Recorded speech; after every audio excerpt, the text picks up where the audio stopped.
ఈ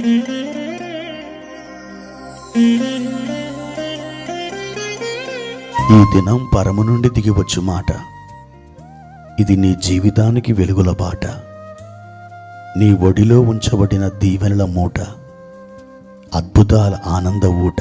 సెప్టెంబర్ 8 సంవత్సరమంతా మీరు బైబిల్ చదివి ముగించడానికి ఈరోజు మీరు చదవలసిన లేఖన భాగము ఉదయం సామెతలు 3, 4 మరియు 5 అధ్యాయములు, సాయంత్రం 2వ కొరింథీ పత్రిక 1వ అధ్యాయము. ప్రియమైన దేవుని బిడ్డలారా, ఈ ఉదయకాల సమయంలో ప్రభు కృప మీకు తోడైండునుగాక. ఎలా ఉన్నారు ప్రియులారా? బాగున్నారు కదూ?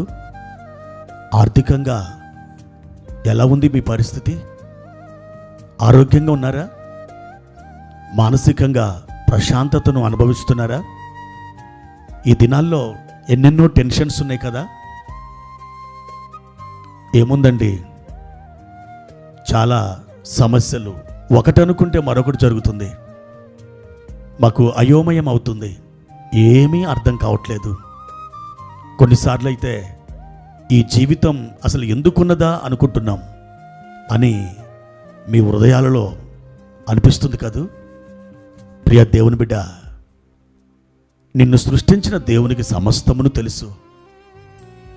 ఒక చంటి బిడ్డని కలిగినటువంటి ఒక తల్లి ఆ బిడ్డకి ఎన్ని పూటలు పాలివ్వాలో తల్లికి తెలియదా? ఆ బిడ్డకి ఎప్పుడెప్పుడు స్నానం చేయించాలో ఆ తల్లి ఎరగదా? ఆ బిడ్డని ఒక ఊయలలో పడుకోబెట్టి ఇంటి వెనకాల ఎక్కడో ఒక చోట లేదా ఆ వంటగదిలో తాను చాలా బిజీగా పనిచేస్తుంటుంది. ఆ చిన్న బిడ్డ ఒక్కసారి త్రుళ్ళిపడి లేచి ఏడవడం మొదలుపెట్టిందంటే ఆ తల్లి ఎక్కడ పని అక్కడ వదిలేసి పరుగు పరుగున వెళ్ళి ఆ బిడ్డని తన చంకనెత్తుకుంటుంది కదా. మానవ మాతృలైన ఒక తల్లికి అలా ఉంటే, ఆయన అన్నాడు, ఒకని తల్లి వారిని ఆదరించినట్లు నేను మిమ్మల్ని ఆదరిస్తానని తల్లితో పోల్చుకున్న ఆ ప్రభు మిమ్మల్ని ఎంతగా ఆదరిస్తాడో తెలుసా? మీరు ఏ విషయంలోనూ తొందరపడద్దు.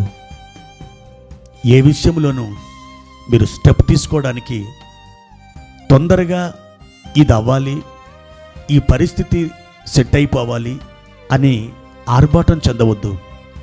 ప్రతిదీ దేవుని సన్నిధిలో ప్రార్థన చేసి ఒక నిర్ణయం తీసుకోండి.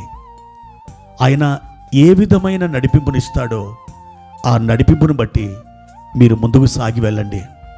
చాలాసార్లు తొందరపడి నిర్ణయాలు తీసుకొని ఎన్నో సమస్యల పాలైపోయినాం, ఎన్నో అప్పుల పాలైపోయినాం, ఎన్నోసార్లు ప్రమాదాలకు గురైపోయినాం.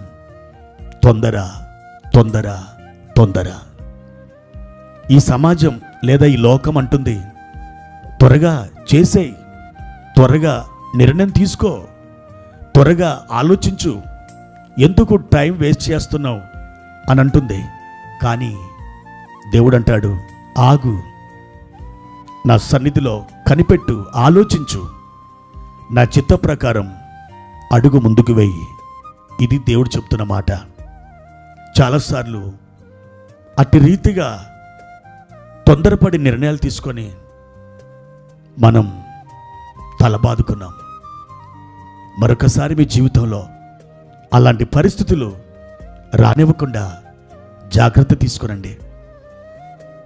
ప్రియ దేవుని బిడ్డలారా, ఈ ఉదయకాల సమయంలో ఒక మాట చదువుకొని ప్రార్థన చేసుకుందాం. 1 కొరింథీ పత్రిక 10వ అధ్యాయము 31వ వచనం. కాబట్టి మీరు భోజనము చేసినను పానము చేసినను మీరేమి చేసినను సమస్తమును దేవుని మహిమ కొరకు చేయుడి. ఆ చివరి మాట గమనించారా? సమస్తమును దేవుని మహిమ కొరకు చేయుడి. అవును, ఈ లోకంలో మీరు కానీ నేను కానీ ఇంకా మరెవరైనా కానీ చేయవలసిన ప్రాముఖ్యమైనటువంటి పని ఏదైనా ఉన్నదంటే దేవుని మహిమ కొరకు ప్రతి పనిని చేయడమే. ఒకవేళ మన సొంత మహిమను వెతుకుతూ పేరు ప్రఖ్యాతులు, పరపతి, డబ్బు, అందచందాలు ఇవన్నీ కలగాలని హృదయములో దాగుకొనిన ఆ స్వార్థపూరితమైన స్వభావాన్ని బట్టి మనం నడుచుకున్నట్లయితే మహిమ దేవునికి కాదు, మహిమ మీకు చెందుతుంది. అయితే దేవుడు తన మహిమని ఎవరితోనూ పంచుకోవడానికి ఇష్టపడడు. కాబట్టి ప్రియ దేవుని బిడ్డ, ఈ రోజున ఒక తీర్మానం చెయ్యి.